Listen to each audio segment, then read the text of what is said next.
What's up? It's the COD God 420, and in today's video, I'm going to be going over 7 reasons why I think that XDefiant is not the Call of Duty killer. Why it can't kill Call of Duty, why it won't kill Call of Duty, why it couldn't kill Call of Duty, however you want to phrase it. This video is 7 reasons why it is not the Call of Duty killer. Now, before I get into the reasons, and I have a bunch of angry XDefiant fanboys in my comment section saying that I just suck at the game and I'm like a COD nut hugger or whatever, I like XDefiant. This is some of my gameplay footage in the background. Granted, I'm not very good at the game. I've only played about 5 or 6 rounds or games or whatever you want to call it. I'm not very good at it, but I like the game. You know, there's no skill-based matchmaking, which I think is a step in the right direction. The hit registration seems good. It seems like there's good movement. I like XDefiant. So this video is not meant to diss XDefiant, say that it's bad, say that Call of Duty is better than XDefiant. This video is simply 7 reasons why Call of Duty will not die or will not get replaced by XDefiant. So these first 2 reasons not only are going to be the biggest reasons of the video, but they are also going to be tied together. So reason number 1 is going to be established player base. Call of Duty has been around since October 29th of 2003. That means that Black Ops 6 is going to officially turn the franchise 21 years old this October. All right, Call of Duty has been around. Call of Duty is a household name. All right, your brother's sister, uncle-in-law's granny knows about Call of Duty, and I guarantee it. So for this video, I'm going to be using Modern Warfare 2 as the example for statistics, because not only was it the last Call of Duty we had 12 full months of numbers on, but it was also one of the worst rated Call of Duties of all time. So according to Active Player IO, there was 100 million active players in 2023 on Modern Warfare 2,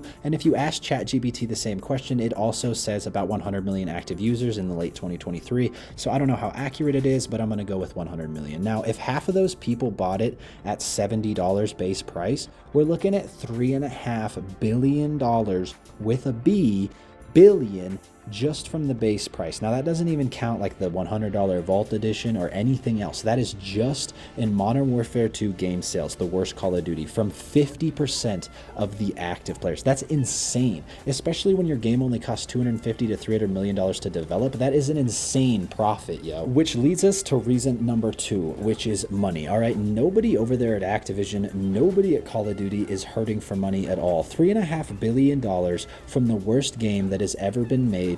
And the craziest part is they made that first $1 billion in 10 days. All right, Call of Duty Modern Warfare 2, the worst Call of Duty ever, made $1 billion in 10 days. We really will buy anything and then bitch about it. And that doesn't even count fucking bundles, bro. I counted 97 bundles between 12 and 2,400 COD points. Between 12 and 24 United States dollars, 97 bundles. Now, I'm going to be really generous and just say average of $15 a bundle, even though we all know it's closer to $20 a bundle. If you take $15 a bundle, times it by those 97 bundles a pop, you know, we're looking at fucking $1,450 total in bundle money. Now, if we take the extreme nut huggers, if we take the streamers, if we take the people that buy all bundles for content and for clout, which I'm just going to say is about 5% of that 100 million players, you know, about 5 million players. If we take all 5 million of those players, say that they bought all of the bundles that were available, you're going to end up getting about $7.25 billion. All right, that's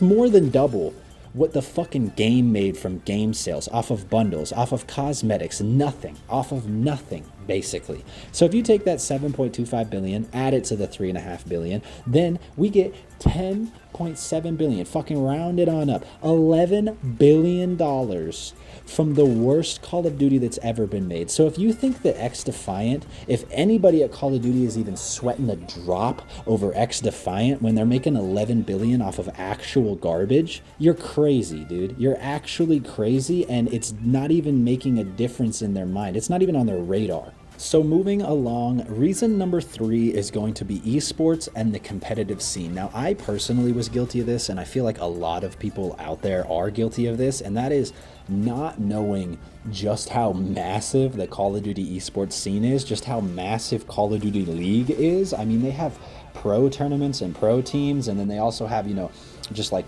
online qualifier cash cups that you can sign up for. They have t-shirts. They have fucking playing cards, dude. Like, hey buddy, I got the 2021 Call of Duty League trading card pack. Do you want to trade players? Like, who the fuck is this shit for, dude? I couldn't believe it when I first saw it. And I mean, I know they've added ranked play into the last 2 Call of Duties, and that has definitely helped the competitive scene, even though it's fucking ruined by the EOMM hidden matchmaking algorithm that's also in there outside of the skill rank.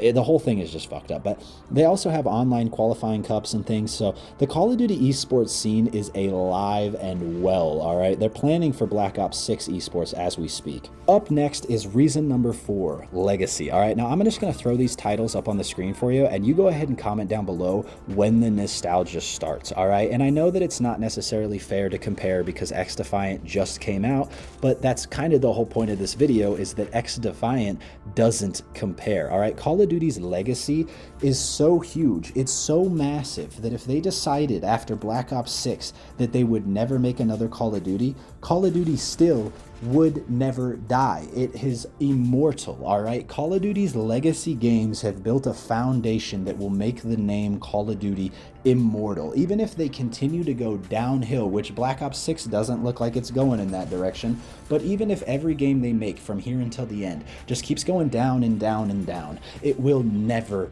ever die, because their old games are so good and there's so much content and so much replayability. You have people out there trying to make like plutonium servers and things. They're trying to remake those OG games because they're so fucking fun and they're so great. So reason number 4 is gonna be legacy. Call of Duty's legacy is so huge that XDefiant can't even come close to touching it. It's not even a glint.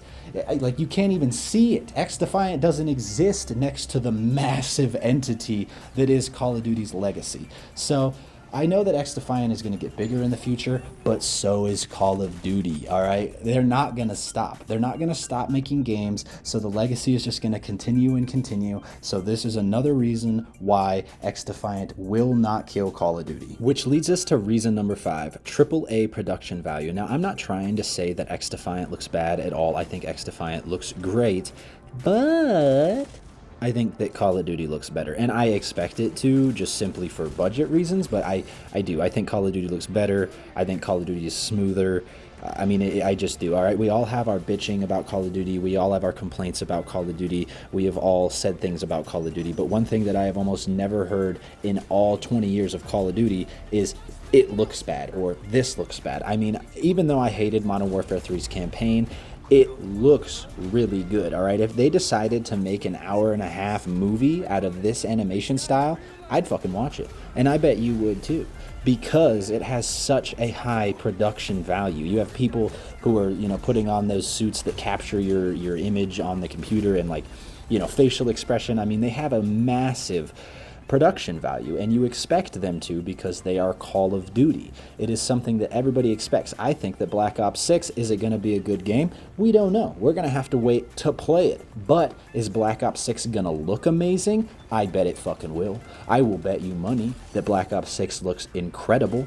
I mean, honestly. But I think that this is just another reason why Black Ops 6 will not die to XDefiant, because XDefiant, while it looks great, it's not pushing any boundaries. It's not doing anything incredible visually, all right? It almost feels like I took a step back to Black Ops for Black Ops 3 when I'm playing this game a little bit. You know, there's nothing new to me visually on this game. And I mean, you know, it's just a personal opinion, and I know that some people aren't going to share it, but I do feel like this is another reason why Call of Duty is not going to die anytime soon, especially not to XDefiant. Up next is going to be the biggest reason for me, game mode options, and that's because I don't think that XDefiant has nearly the game mode options to even compete with Call of Duty. I mean, Call of Duty has so many places that you can go when you're bored. It has so many different options. They've had some of the greatest campaigns. They have some of the greatest multiplayer aspects, you know. If you get bored of that, you can head over to zombies. If you get bored of that, now you can play fucking Warzone. I mean, there's so many different places you can go with Call of Duty if you get bored, and I just do not feel the same way about XDefiant, and that's one of the biggest reasons why I already don't play it anymore, is just because until ranked play comes out, it's pretty much just grinding weapons. And I mean, that's just, it just isn't that fun to me, because there's no like new camos, there's no new, you know, anything. Granted, I don't think they need to have a zombies mode. I don't think they need to have a battle royale mode. They can come up with their own separate mode. But only having multiplayer, I don't even think that it compares to Call of Duty. I mean, it's nothing. There's no storyline behind it. It's literally just get into the game and you're trying to level up your guns and win the game. I mean, that's it. That's literally it. And I mean, there's not a whole lot there, especially when you consider in the previous reasons, like it doesn't have, you know, incredible graphics. I mean, there's nothing really standing out about this game, which is why after probably 2-3 days of me playing it, I stopped playing it. And if you go on YouTube and look up all the most popular streamers, they also only played it for about 2 or 3 days, and now they've moved on to the next game because this game is boring. And for the 7th and final reason, we have skill-based matchmaking. Now, I know what you're thinking, COD God. You just said at the beginning of this video that you don't like skill-based matchmaking and that you're happy that it's not an XDefiant. And you're absolutely right. I hate skill-based matchmaking. I don't think it belongs in the game. Skill-based matchmaking, EOMM, whatever you want to call it, unless you're playing a ranked mode where you are against people of your same skill rank, there should be no skill-based matchmaking, in my opinion. That's my opinion. But there are a lot of people out there. There's a vast majority of Call of Duty players who suck fucking ass. Like the worst players you can imagine. Like the players that are so bad that they can't even turn and walk at the same time. In order to aim at you, they have to stop moving and then like slowly turn with 2 sensitivity. Those people. They have such inflated egos because the game allows them to win that when they get on XDefiant and they get fucking shit on for 10 games in a row, they think that the game sucks, not them. But it's them who fucking sucks. We have a perfect example here on Twitter. Buttfucker Champ decided to write, "As I knew I'd be, I was right. XDefiant proves skill-based matchmaking in Call of Duty wasn't and isn't the problem with the game. XDefiant is just as sweaty with bunny hoppers and meta builds galore. There isn't a difference, and anyone saying otherwise is lying and doesn't even play Modern Warfare 3. See, this guy just sucks. All right, this guy sucks. If you're losing every game of XDefiant, you suck. And you're not willing to put in the effort like I did back in Black Ops 1, Modern Warfare 3, where I did get shit on every game. My KD was like 0.5. I sucked ass. It took me years to get good at first-person shooters, which it should. But there's so many people out there who have their egos inflated that they will keep coming back to Call of Duty because it lets them win every now and then. So that is the final reason as to why skill-based matchmaking is going to allow Call of Duty to never die. People will always play it because of that. And to just sort of wrap up the video, I'm going to give my own personal thoughts on the whole XDefiant Call of Duty killer thing. And that's just that if you think that XDefiant is doing absolutely anything to Call of Duty in any aspect whatsoever, you're fucking delusional. Like, you're absolutely insane. Like, just plain and simple. This game is nothing new. This game is not crazy. Like, it's not bringing anything to the table. It's not transforming anything in the FPS genre. It really does feel like it's a conglomeration of every other FPS shooter put together. Apex Legends, Overwatch, Call of Duty. Like, it doesn't feel really that original. It doesn't feel like it's changing the scene. Like, this game is never going to touch Call of Duty, and I think that Black Ops 6 will erase it in November if it is not already gone by then. But we will have to see if it actually even makes it that long, because the player count has already started to drop from what I can tell, and I don't know how much ranked play is going to save that, because the game does feel boring. But this is going to be 7 reasons why I do not think XDefiant is the Call of Duty killer. Go ahead and like, comment, give me your opinions down below, subscribe, and I will see you guys in the next one. Peace.